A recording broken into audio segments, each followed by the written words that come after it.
This year, when the Community Foundation asked us to share a life-changing experience with you, I immediately knew what I wanted to share. When I was 6 years old and a first grader, I attended school with a mentally challenged and very poor child whose name was Farah. One day when I went to the girls' room, my classmates had Farah cornered and they were pulling her hair, spitting on her, and taunting her. In fear, I stepped into one of the carols and cried until they left. When school was over, I ran home to Mother. As I sobbed out the story of what had happened, I remember the look of determination on her face.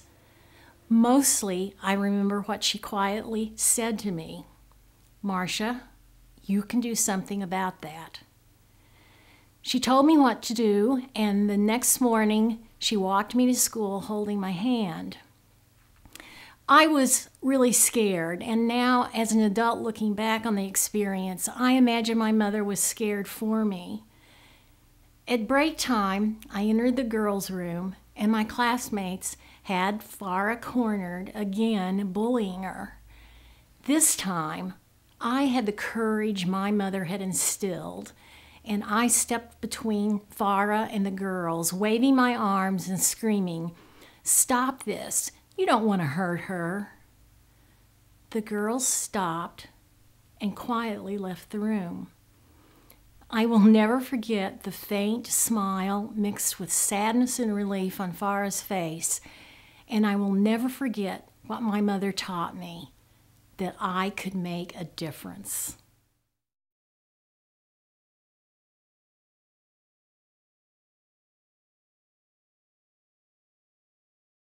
Having confidence to assume a leadership role means many things. It means believing in yourself, having the ability and desire to accomplish any task you undertake, being willing to take chances, and enjoying the challenges presented to you. In the early 70s, as a 20-something, I was given the opportunity to open the first Washington office for the North Carolina Department of Education. Of course, I jumped at doing this, and after accepting the job, learned there was no office, no staff, no iPads or iPhones. You get the picture? But I knew I could do this. By the end of the first year, I was recognized as the leader and individual responsible for K-12 education policy for North Carolina with members of Congress and federal education agencies. The governor of North Carolina added staff to the office I started so all agencies of state government would be represented in Washington. These early professional leadership experiences transitioned with me during my career and into my volunteer life here in order to be able to help others. I hope you can see that I believed in myself, accomplished the task, took the chance, enjoyed the challenges, and even had fun.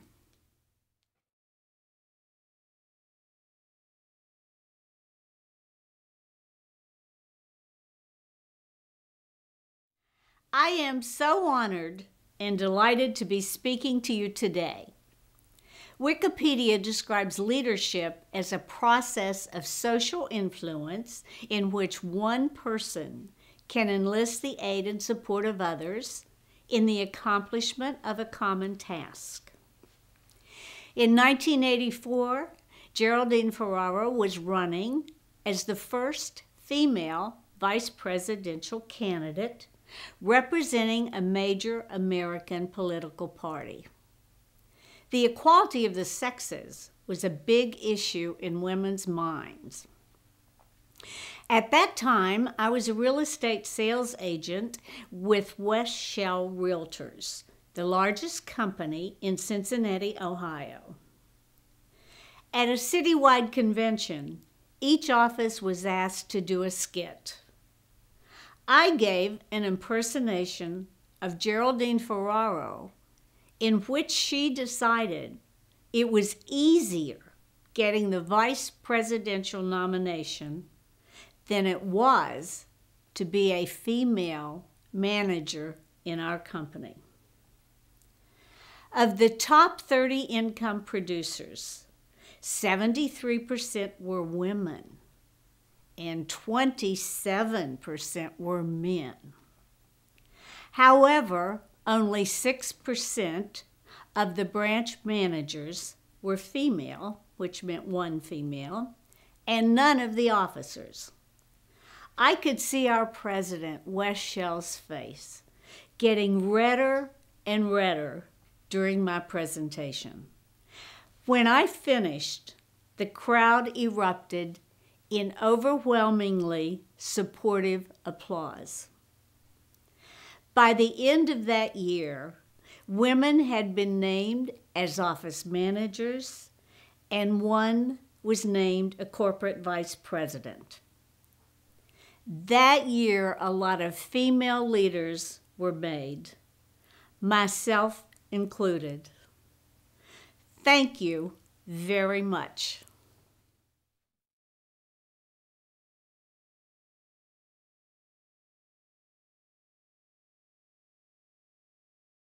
Back in 1999, I was a district manager for a women's clothing retailer called Patchington, which had a store in the Waterside shops. One day a woman walked in and said she had been sent there by the photographer for a photo shoot honoring that year's Women of Style. I didn't know what that meant, but we quickly went to work putting an ensemble together. This woman was certainly not interested in drawing attention to herself and was reticent about the whole fashion part of the process. As we worked together, I started asking her questions about the Women of Style award she was about to receive. I was fairly new to our community at that time. I was recently widowed, and looking back on it, was quite self-absorbed with various dramas. While listening and learning about everything this woman had done, I suddenly came to the realization that it wasn't all about me, that there was a world of opportunity out there, and I needed to help other people who may not have had the same advantages that I had. I knew then I needed to utilize my talents to help others. Because of this realization, and with the help from this woman, I was inspired to become involved in many initiatives. I have loved every minute of it, and I can only hope to come close to what this woman did, and the other women I have met and come to admire along the way, many of whom are in the room today. That woman was the late Sally Sitta, and it is in her honor that I humbly received this award today. Thank you.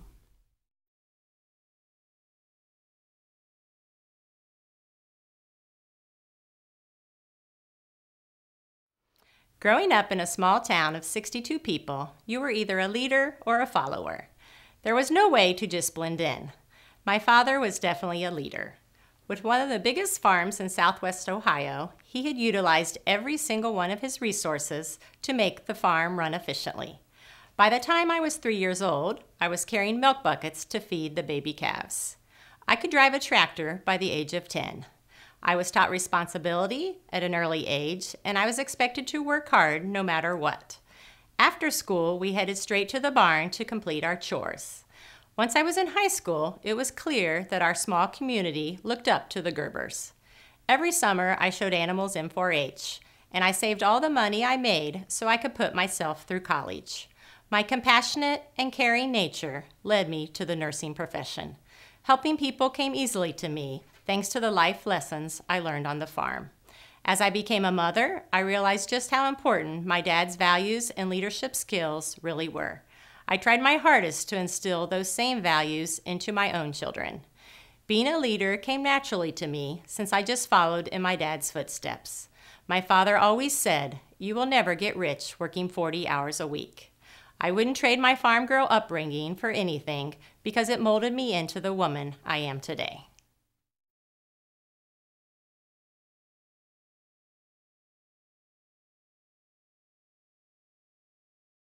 I was deeply inspired by my grandmother, who came from Hannibal, Missouri.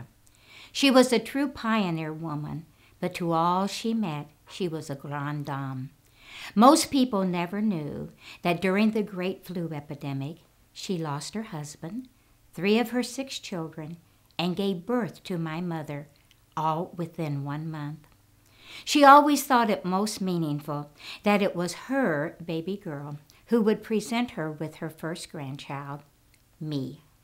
While growing up, my grandmother was my nearest and dearest girlfriend, and the 60-year age difference was never an issue. She taught me to play the piano, knit and crochet, travel the world, plant tulips, bake an angel food cake, master the Missouri waltz, and read the classics. I never heard my grandmother use the word leadership, but her vanity desk was filled with gavels, and her dining room table was the official boardroom for every do-good group in town. Walking a picket line and voting days were written in red on her calendar, and after prayers, she began each day by writing beautiful personal notes of gratitude and thanks to others. At her funeral, I concluded her eulogy thusly: "My grandmother worked for causes, and if she ever ran out of causes, she would work just because."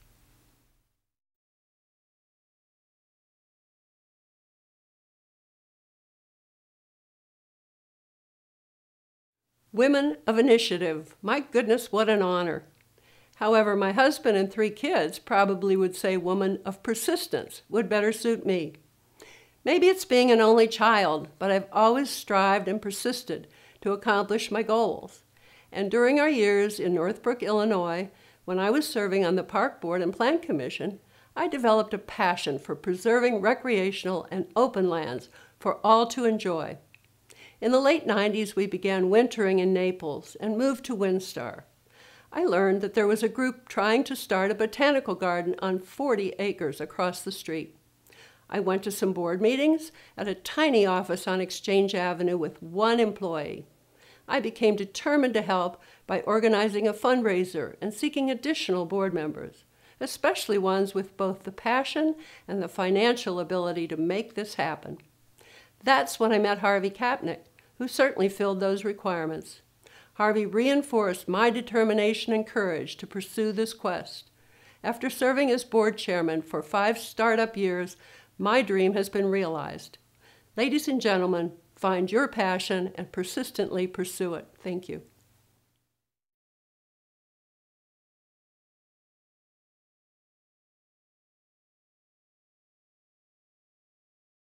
While thinking about my life experiences, especially with respect to this great honor, it occurred to me that I have been influenced by many people and places, all starting with the letter C.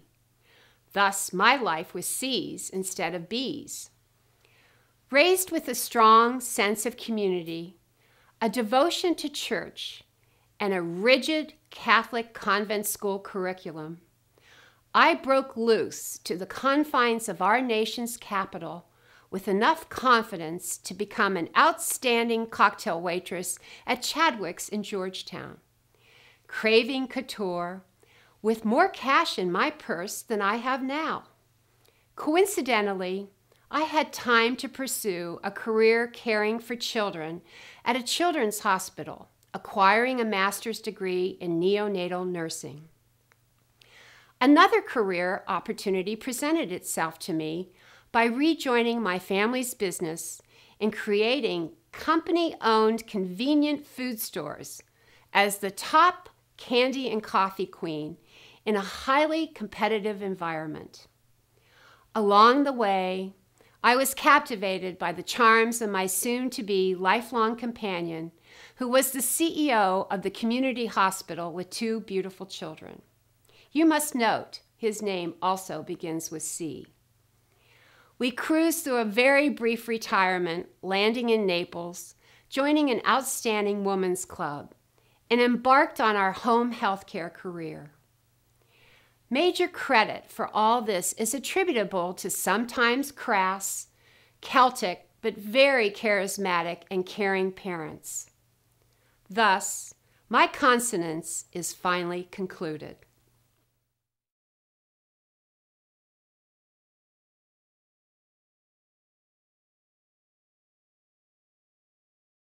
In my 30s, my mother-in-law said, if you want something done, give it to the busiest female in the room. Of course, I filed that in the advice from my mother-in-law file. I went to write this speech and thought, my mother-in-law was right. Now, this is just between you and me. You didn't hear me say that. Without me even knowing it, I've managed to surround myself with the busiest women in the room. When we moved to Naples 3 years ago, I only knew one person, and that was Simone Lutgert. One day she called and said, "What you doing?" And I said, "Well, I'm working out 3 hours a day." And she responded, "We need to get you involved." Fast forward to today, and now I'm in this video. I would like to give a heartfelt thank you to Simone Lutgert, my first best friend who introduced me to everyone, including my second best friend here, Linda Malone. Linda holds my hand in everything I do. She's my mentor. She tries to instill her southern proper ways into this northern Wisconsin girl, and let me tell you, that is a lot of work. Every single thing I have accomplished is really because of two people, God and my husband, Ralph. Ralph is my biggest cheerleader. In our house, we believe Benjamin Franklin was wrong. Anything worth doing is worth doing now. The doing it well will come. Just get involved. Out of curiosity, I asked Siri what initiative means. Readiness to embark on bold new ventures. There you have it, ladies. I hope to see you here next year. Thanks so much for this recognition. It really means a lot to me.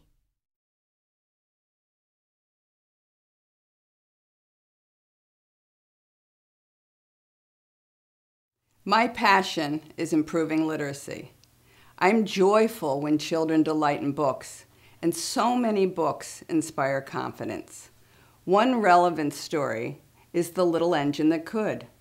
You know the tale of a train breaking down and the unsuccessful attempts to get the newer and bigger engines to help deliver treats to children over the mountain.